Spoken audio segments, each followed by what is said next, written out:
Victor Rowe est réalisateur de documentaires depuis sa sortie de Sciences Po Rennes en 2012. Au cours de ses premières années, il rejoint l'équipe d'Under the Pole, un programme d'expédition sous-marine avec laquelle il part au Groenland à bord du voilier Y pour 1 an et demi. Il raconte cette expédition en vidéo et participe à la diffusion d'images remarquables sur les secrets de la vie marine qui s'y trouvent. Il renouvelle l'expérience, 1, 2 fois, et atterrit finalement en Polynésie française. Et c'est à ce moment-là qu'il tombe sur le livre de Charles Darwin, Voyage d'un naturaliste autour du monde, publié en 1831.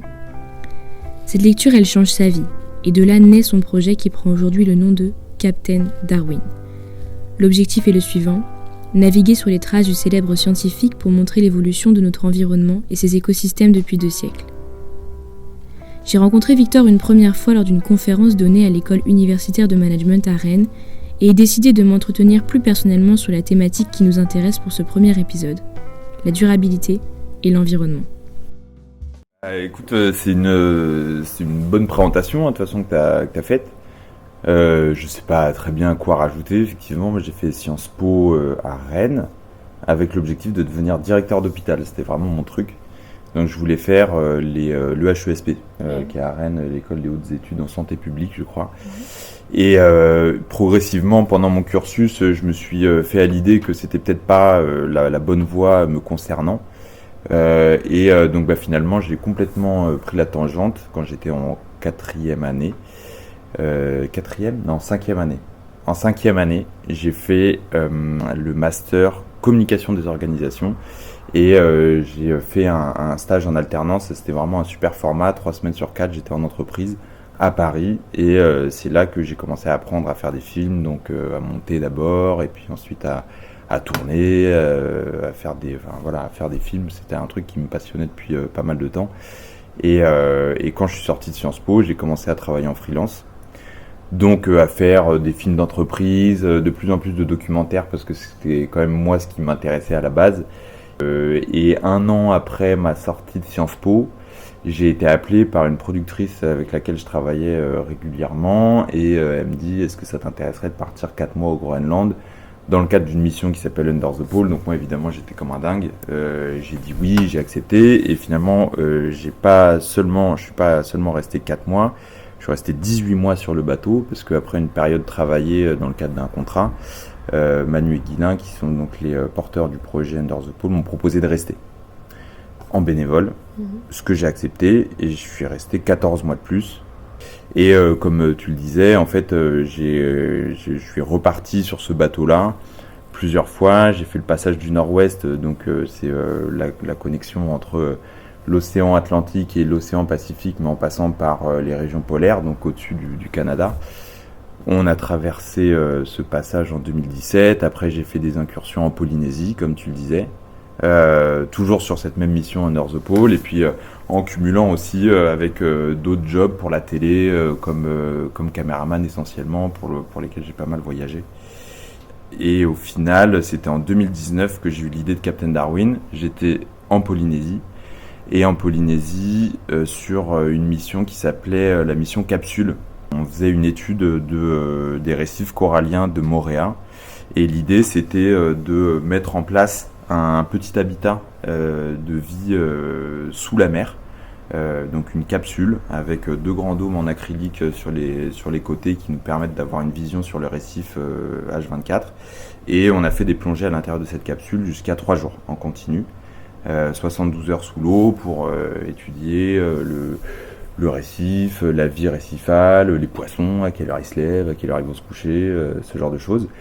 Et en fait, sur le bateau, qui était la plateforme logistique de l'expédition, il y avait le bouquin de Darwin, Voyage d'un naturaliste autour du monde, qu'il a écrit, qui est sorti en 1839, mais qu'il a écrit pendant son voyage entre 1831 et 1836.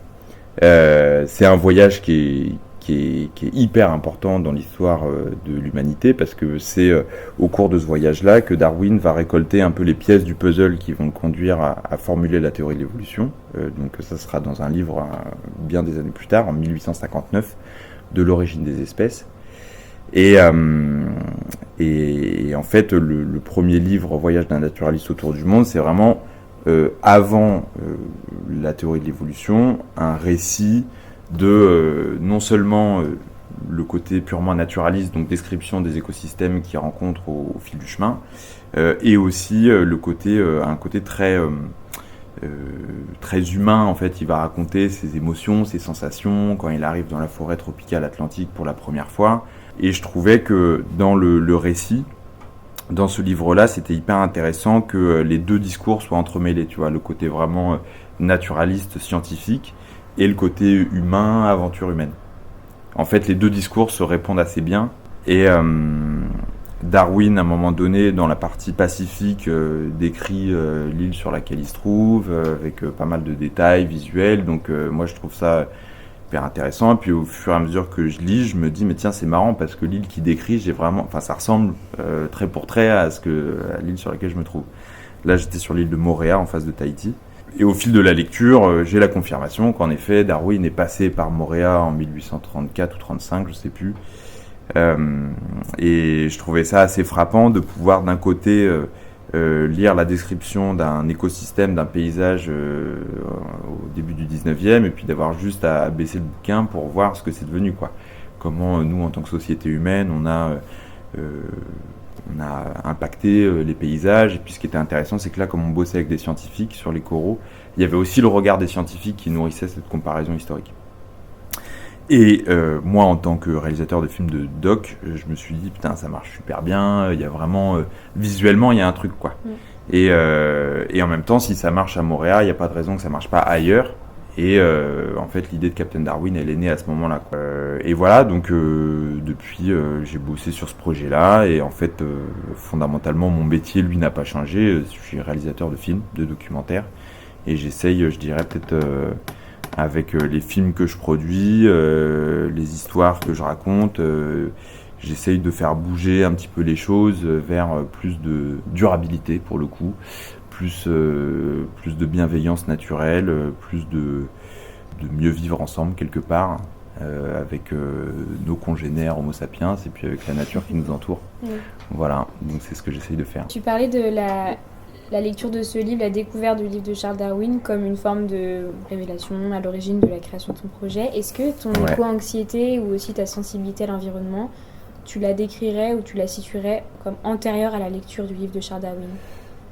Carrément, ouais, carrément. En fait, c'était quelque chose qui préexistait, hein, l'éco-anxiété. En fait, je pense que je peux la marquer assez finement. C'était à la lecture du bouquin de Pablo Servigne, Comment tout peut s'effondrer. Et puis globalement, le bouquin, et j'avais regardé un peu ses interventions médias, et ça c'était, c'était quand ? Moi je dirais en 2017 ou 2018, peut-être 2018, où vraiment je me suis pris une claque, c'est-à-dire que je savais, évidemment, puisque c'était mon métier depuis quelques années, de documenter le travail des scientifiques, etc., de voyager pour documenter la biodiversité. Donc évidemment, tu sais qu'il y a une perte de la biodiversité, qu'il y a un problème, ça c'est une certitude. Mais de voir une réflexion aussi bien construite, poussée à ce niveau-là, c'est-à-dire en gros, oui, ça va mal, mais on ne se rend pas forcément bien compte de jusqu'où ça peut aller mal. Et sur la question de l'effondrement, c'est, je pense...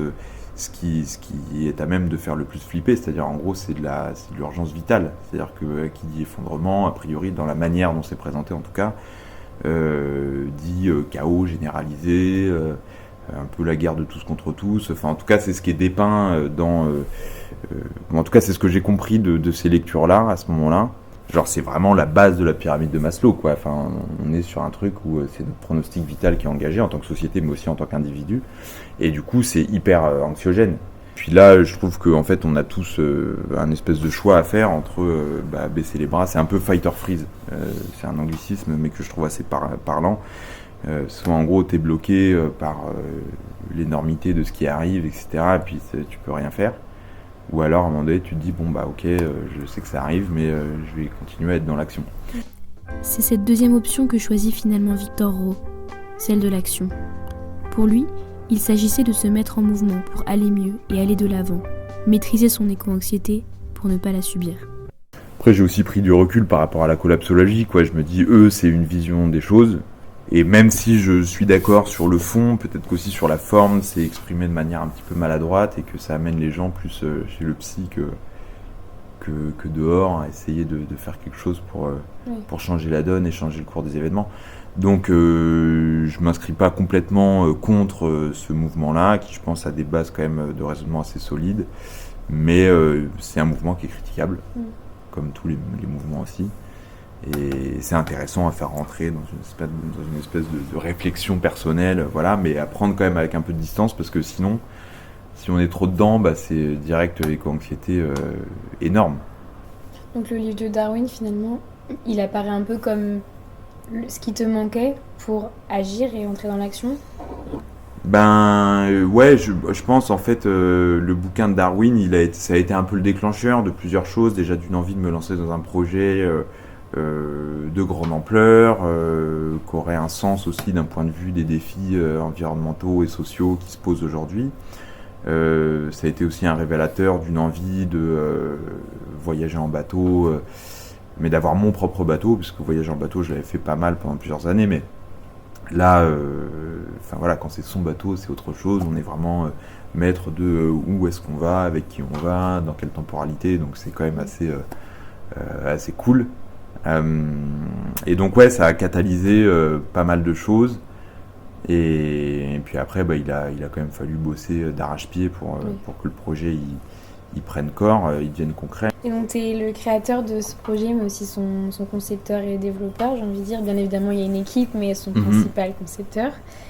Maintenant qu'il s'est concrétisé, qu'est-ce qu'il représente pour toi ? Qu'est-ce que représente Captain Darwin maintenant, voilà, qu'il est devenu une réalité concrète ? Je pense que j'en suis peut-être à l'initiative et le fondateur, mais maintenant je me considère pas du tout comme étant son principal développeur, on va dire, puisqu'il y a aussi toute une dimension sur le territoire breton. Donc on fait ce voyage autour du monde, on ramène des histoires, des photos, des vidéos sur non seulement l'évolution de la nature, mais aussi les gens qui essayent d'agir au quotidien pour lui donner un coup de pouce. Ce qu'on appelle les étincelles de biodiversité, qu'on va ensuite utiliser pour irriguer le territoire breton et français d'une manière générale, pour sensibiliser à ces thématiques de biodive. Et l'asso en fait a un gros travail sur le côté pédagogie, donc on a un programme avec les jeunes bretonnes et bretons, on travaille dans les écoles primaires, les collèges, les lycées, à l'université aussi, comme la conférence où on s'est rencontrés. Et en fait, tout ce travail de sensibilisation, de pédagogie à l'environnement est une partie énorme des activités associatives.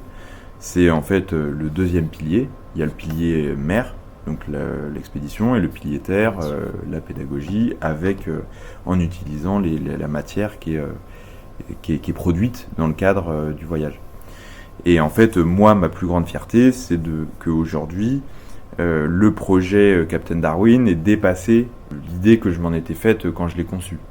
Moi, je l'avais conçu vraiment comme un voyage, et en fait, c'est devenu bien plus que ça, un projet associatif, avec un ancrage sur le territoire, et ça, c'est trop cool. Quand en fait, on imagine un projet, on le met en place, et puis on tire, vraiment, j'avais utilisé l'analogie du sillage, que je trouve être assez bonne, c'est-à-dire, en gros, c'est un peu comme un bateau. Au début, il faut le construire, ensuite, il faut le lancer. Et puis, au début, en tant que fondateur, concepteur, c'est notre responsabilité de commencer à initier un mouvement. Et puis, une fois que le mouvement est initié, dans le sillage, tu as des gens qui viennent s'agréger autour du projet parce qu'il y a cette énergie commune qu'il faut nourrir, en fait, en tant que fondateur. Et puis, à un moment donné, tu te rends compte que le bateau, il prend sa vie propre, que les gens qui sont à bord maintenant, le pousse aussi dans des directions où parfois tu dis ah non, moi j'ai pas envie d'aller par là, puis des fois il propose une autre direction et tu dis ah oui, c'est vrai, c'est intéressant, j'avais pas pensé à ça, et tu te laisses porter aussi par l'énergie du collectif, donc ça c'est mortel. Et je pense que ce que j'en garde le plus aujourd'hui, c'est que d'un projet qui m'appartenait, c'est maintenant un projet qui appartient à plusieurs personnes, et voilà, de quelque chose d'individuel c'est devenu collectif, et c'est ça le plus cool.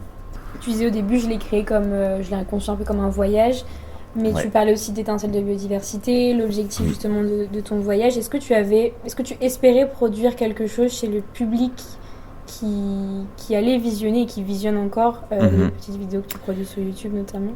Ouais, la base du projet, et sur en fait même les films que je produisais avant, c'était de dire regardez ce qui se fait ailleurs, je veux dire en dehors de France, dans d'autres pays, et puis inspirons-nous de ce qui se fait ailleurs. Déjà inspirons-nous de l'énergie de base des gens qui est de construire un monde qui soit plus durable, qui soit plus souhaitable aussi, et potentiellement inspirons-nous des outils qu'ils mettent en place. Il y a vraiment dans le projet Captain Darwin le côté très science et le côté vraiment action de conservation. Donc là, en parlant d'action de conservation, au Cap-Vert, c'était le sauvetage d'une espèce d'alouette, l'alouette de Raso, et au Brésil, c'était reforestation et puis globalement prendre soin de la qualité de l'eau et du couvert végétal.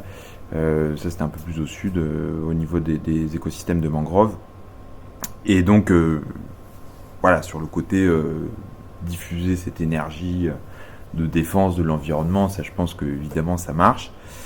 Inspiration dans les outils, ça peut marcher aussi, dans le cadre par exemple de la reforestation, parce que en fait, notamment après l'été qu'on a eu, le fait qu'il y ait une partie des forêts bretonnes qui est cramée, il va y avoir de la reforestation là maintenant pour de replanter quoi tout simplement. Donc il y a des choses qui sont directement transposables, mais il y a plein de trucs qui le sont pas, tu vois. Donc par exemple le fait de sauver une espèce d'alouette, ça marche pas ici en Bretagne ou ici en France d'une manière générale, parce que les écosystèmes fonctionnent pas du tout de la même manière. Et en fait moi ma réflexion en ce moment c'est de me dire comment faire le trait d'union entre des gens qui sont inspirés au changement, c'est-à-dire ok, j'ai vu vos films, j'ai regardé les photos, je trouve ça trop cool, j'ai envie de faire quelque chose. Qu'est-ce que je peux faire ? Et donc là, moi pour l'instant, j'ai pas de réponse à cette question-là. Moi je peux dire, allez voir la LPO, allez voir le REB, allez voir Bretagne Vivante, allez voir en gros les assos qui construisent des outils de préservation de la biodiversité bretonne. Mais en fait, j'ai pas de notion claire de quels sont ces outils-là. Donc est-ce que je mets un pied là-dedans quand même ? Au moins ne serait-ce que pour rediriger les gens que j'ai convertis, on va dire, à la cause écologique. C'est une question qui se pose. Et pour recentrer un peu la focale sur toi, qu'est-ce qui te marque, qu'est-ce qui t'a marqué pour l'instant le plus dans cette aventure, qu'est-ce qui te marque encore ? C'est une bonne question. Je pense ce qui m'a marqué, le premier truc qui me vient en tête, c'est quand même que les destructions aujourd'hui sur les écosystèmes naturels sont très intenses, et même si aujourd'hui il y a une prise de conscience globale généralisée qui s'est transcrite par à un moment donné la COP21, c'est des sujets dont on parle énormément dans les médias, les gens sont quand même conscients qu'il y a un problème, ça n'empêche que les destructions continuent aujourd'hui. Et à des échelles très, très importantes, très grandes. Victor nous donne un exemple qui l'a marqué au Brésil. Là-bas, il décide de travailler sur les paresseux et plus particulièrement sur ce rapport qui l'interpelle entre lenteur de l'animal et rapidité de la déforestation qui le met en danger. Au cours de son travail, il tombe sur un centre de réhabilitation où les paresseux sont soignés par des vétérinaires avant d'être remis en liberté dans des zones protégées. Cependant, il apprend que ce même centre a été racheté par une société du Kazakhstan déployant un projet de mine de fer. À cet instant, Victor est choqué par ce qu'il appelle une catastrophe écologique à grande échelle. Alors certes, ces voyages le marquent et l'amènent parfois à douter de l'effectivité de son action quant à la protection de l'environnement. Mais pour lui, il faut continuer jusqu'à se convaincre que ce que l'on fait a un impact positif.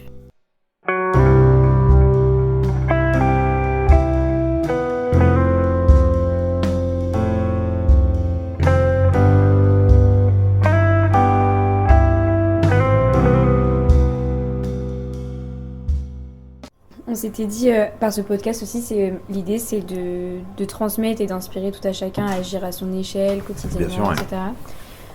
Donc je me demandais comment toi, en dehors de Captain Darwin, tu vis ta vie au quotidien, mais dans le sens pour justement continuer à vivre selon ces valeurs que tu diffuses au regard du projet, c'est-à-dire comment en fait tu transposes ce que tu fais à travers ce projet, mais dans ta vie quotidienne, ta consommation, ta vie... En fait, le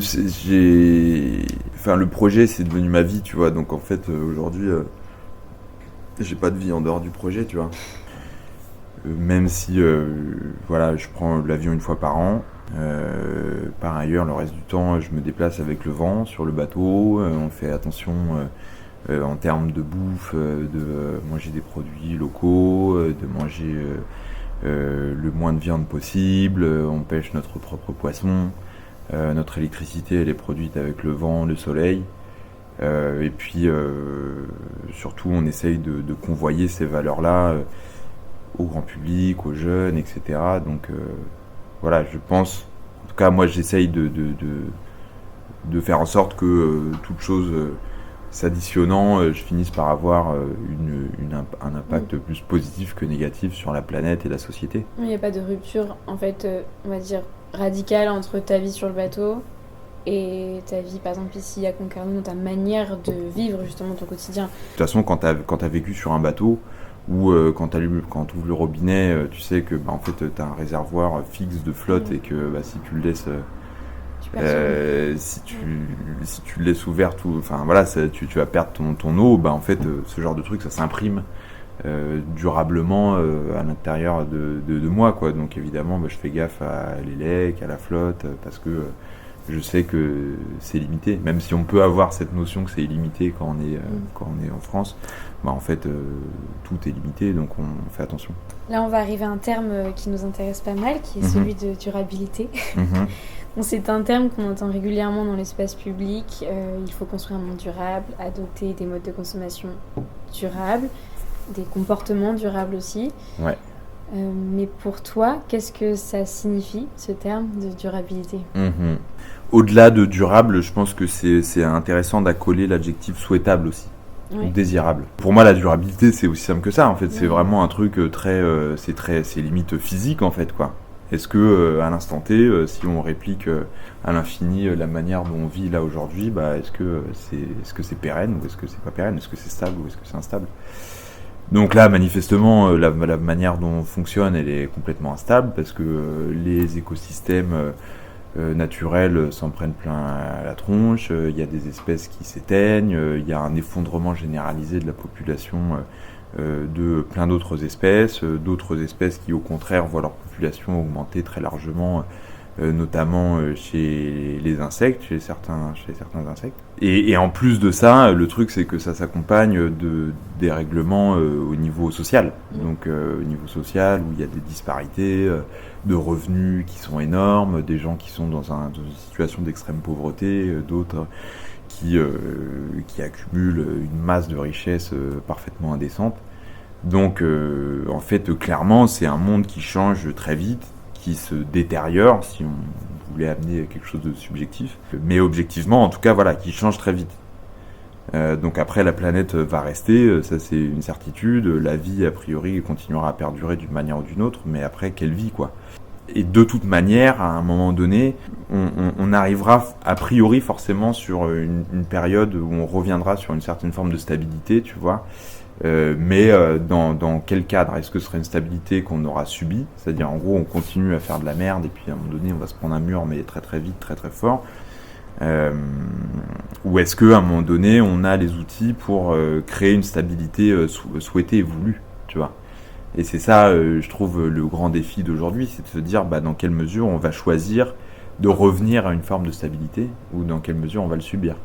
Et c'est pour ça que je trouve que le côté désirable est important à mettre en regard du terme de durabilité, parce que la durabilité, forcément, d'une manière ou une autre, va venir. Justement, quand tu parles du côté désirable, il faut une prise de conscience de ce qui se passe, justement, de ce terme-là.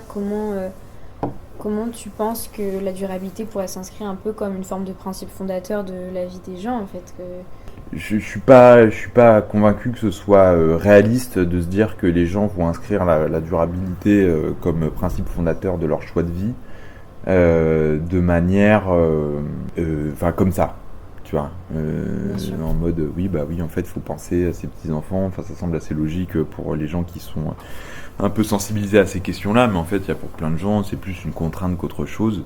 Et du coup il y a des outils, il y a des méthodes. Il y en a une que moi je trouve intéressante, peut-être comme manière de faire un trait d'union entre aujourd'hui et demain, ce serait de donner à l'action écologique une valeur économique. En gros, voilà, c'est une forme de réalisme en fait écologique, se dire en fait les gens vont pas commencer à traiter les déchets ou à ramasser les déchets juste parce qu'ils ont envie d'avoir un environnement qui est sain et propre.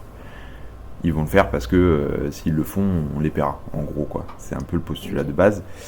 Et c'est intéressant. Et en fait, tu as des boîtes en Bretagne, notamment, je pense à une qui s'appelle Écoterie, où l'idée, c'est de pouvoir acheter des arbres. Donc, en fait, tu achètes un arbre, alors ça peut être un chêne, ça peut être un noisetier, un peu l'essence que tu veux, tu l'achètes et puis du coup il va être planté dans une des forêts de la boîte et après 15-20 ans, si tu le souhaites, il sera coupé et tu vas récupérer ton investissement de base avec en plus un pourcentage de bénéfices. Donc voilà, il y a des outils qui existent pour que la durabilité rentre dans la vie des gens, mais pas forcément par conviction écologique, mais plutôt par bénéfice économique. Ça peut être aussi la forme d'une forme de dictature écologique, quoi, une dictature verte, où en fait on dit aujourd'hui on a un choix relatif, parce qu'on peut imaginer aussi que la pub nous rend complètement débiles,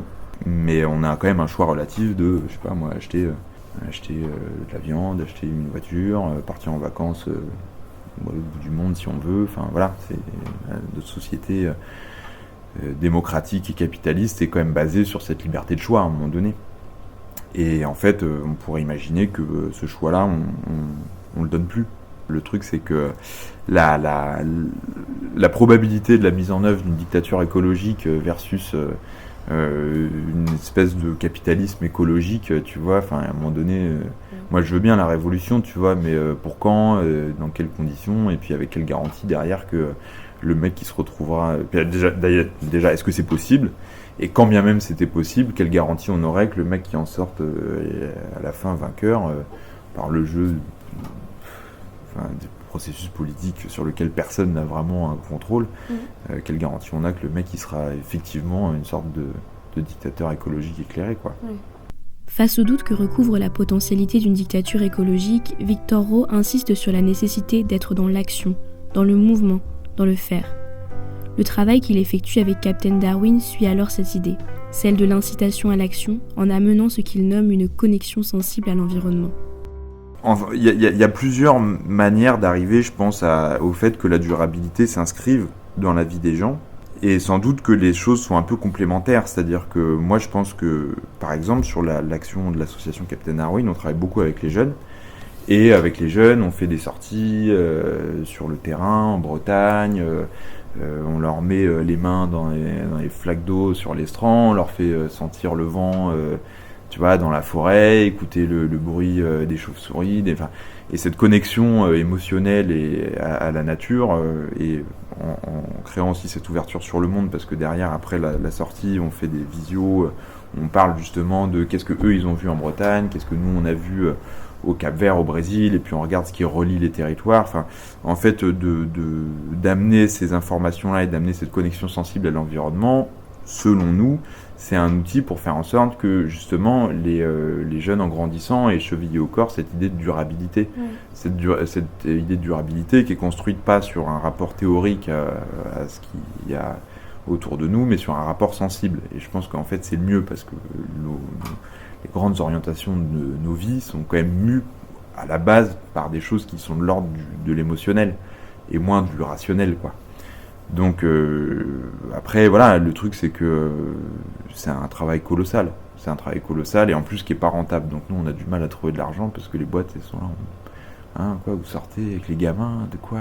Heureusement qu'il y a les fondations et puis quelques mécènes qui nous suivent, mais c'est difficile à défendre parce que c'est des trucs de moyen terme. Okay. Voilà, après moi je pense que justement d'inspirer les gens à faire le plus qu'ils peuvent, sans forcément justement penser à est-ce que ça va être suffisant, parce qu'en fait quand on y pense réellement on se rend compte que non, a priori ce sera pas suffisant, mais voilà, être dans le faire, parce que ça fait du bien à soi, ça fait du bien aux autres, ça fait du bien à tout le monde, donc agissons, faisons, et puis croisons les doigts pour que ça le fasse, quoi. Tu parlais de révolution, on parle aussi beaucoup d'individualité, de sensibilisation individuelle, mais pour toi, quelle place aurait l'action solidaire justement dans l'atteinte de cet objectif que représente la durabilité, donc en dehors de l'individualité seule, on est plus à l'échelle plus globale là. Une échelle collective, ouais. Oui. Moi je pense que la solution vient de là, vient du travail collectif, ou en tout cas de la mise en réseau des initiatives individuelles. Quand on parle même juste de reforestation, une personne peut planter quelques arbres, mais 1000 personnes peuvent a priori en planter 1000 fois plus, en toute logique. Donc de toute façon, la solution de la durabilité, elle réside dans le fait de travailler collectivement avec un objectif commun et puis avec des outils qui soient complémentaires dans le meilleur des cas. Je pense qu'en plus, il y a le collectif au niveau d'un territoire, au niveau local, sur la base d'un projet. Mais en fait, plus les projets se multiplient et plus les projets se connectent aussi. Donc en fait, il y a un côté collectif au niveau, un premier niveau, ultra local. Ensuite, il y a un niveau collectif de mise en relation des initiatives collectives niveau ultra local, et puis petit à petit comme ça bâtit une espèce de truc collectif qui monte et qui part du bas, quoi.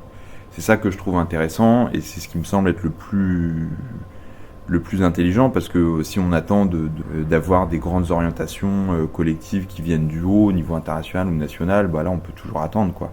Et puis de toute façon il y a une variabilité politique, un coup ça va être un gouvernement plutôt favorable à l'environnement, et puis après ça va changer, ça va être un mec qu'on a rien à foutre. Et voilà, et en fait, si on attend que ça vienne du haut, et puis les mecs en haut, ils sont aussi complètement déconnectés de leur territoire, quelque part c'est pas de leur faute, en fait, quand tu gères un État, t'as un tel niveau d'abstraction que t'oublies le rapport très simple à la terre, à un territoire, etc. Donc bref, en fait moi je pense que le seul truc pour avancer de manière cohérente et durable et petit à petit vers un objectif de durabilité, ça doit passer vers des initiatives qui sont ancrées sur un territoire, qui sont ancrées dans la terre, quoi, qui sont ancrées dans le concret. Je pense que c'est la voie et que la multiplication de ces initiatives est une bonne voie pour arriver à un contexte de vie qui soit plus durable et plus désirable. Et en fait, sur le côté... ce qui est intéressant, c'est que le côté écologique et le côté social sont aussi très liés, quoi, tu vois. Pour Victor Roux, le côté social et écologique sont liés. Il explique que l'action de reforestation des territoires indigènes au sein des tribus Patacho a une double fonction. Au-delà de rétablir l'équilibre écosystémique des forêts, elle permet aux Indiens de faire de l'agroforesterie, nécessaire au maintien de leur autonomie alimentaire et financière. Quant à cette notion d'écologie, en fait, tu t'amènes aussi du social et du sociétal dedans. Et donc, en prenant soin de son territoire, on prend soin non seulement de sa biodiversité, mais on prend aussi soin des gens. Je dis pas que c'est facile à faire, mais par contre, je dis que ça me semble être la voie la plus logique et la plus réaliste vers un monde qui soit plus durable et plus désirable. On va commencer par le bas, ouais. Pour finir, j'ai laissé Victor Roux réagir à une citation de Charles Darwin. Les espèces qui survivent ne sont pas les espèces les plus fortes, ni les plus intelligentes, mais celles qui s'adaptent le mieux au changement. En fait, c'est une grosse critique qui est formulée à l'encontre de Darwin, c'est de dire que voilà, c'était un mec qui disait la survie du plus fort, et puis derrière ça a mené au darwinisme social, et puis en tirant le truc vraiment jusqu'au bout, c'est l'eugénisme nazi, quoi, carrément. Et donc en fait, il n'y a aucune filiation entre ce que disait Darwin et puis ces horreurs-là. Le côté synergie entre espèces n'est pas contradictoire du tout avec ce que dit Darwin, même au contraire. Mais en même temps, il faut retenir que c'est plus une histoire d'adaptabilité que d'affrontement. Et en fait, dans l'adaptabilité, tu peux avoir effectivement de l'affrontement, tu peux aussi avoir de la coopération, ça c'est sûr. C'est la bonne lecture de la théorie de Darwin. Et en fait, moi je dirais que la bienveillance de nous envers les autres espèces, c'est peut-être ça qui va nous permettre de construire une société plus durable, une durabilité justement à l'échelle de la société. C'est la bienveillance. Et alors, c'est pas du tout un terme qui est associé à la théorie de l'évolution. Il n'y a pas d'idée de bienveillance. Le terme n'est pas cité par Darwin, mais je pense que c'est peut-être ça la clé du futur durable et désirable.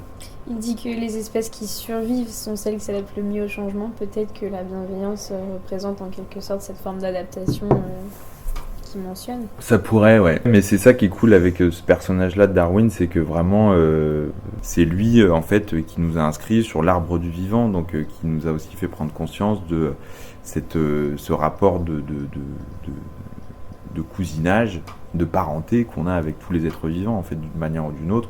Fondamentalement, on a un ancêtre commun, alors qu'il date d'il y a très très longtemps, mais on en a un. Donc en fait, on est tous plus ou moins cousins. Et justement, c'est ça que je trouve intéressant en parlant de bienveillance, c'est si on arrive à se reconnecter à cette idée que fondamentalement, on fait partie de l'aventure de la vie et qu'on est un des embranchements de l'arbre de vie qui n'est ni au-dessus, ni en dessous, ni à côté, mais à l'intérieur, on peut justement avoir peut-être cette bienveillance plus facilement.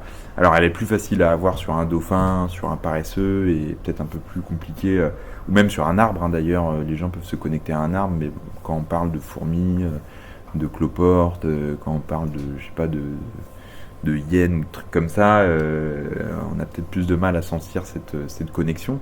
Et pourtant, cette connexion, elle existe. Et de réinsister justement sur ce qui nous relie aux autres, c'est aussi quelque chose qui peut nourrir cette bienveillance. Et je pense que voilà, ce bon vieux Darwin, en ayant fait cette révolution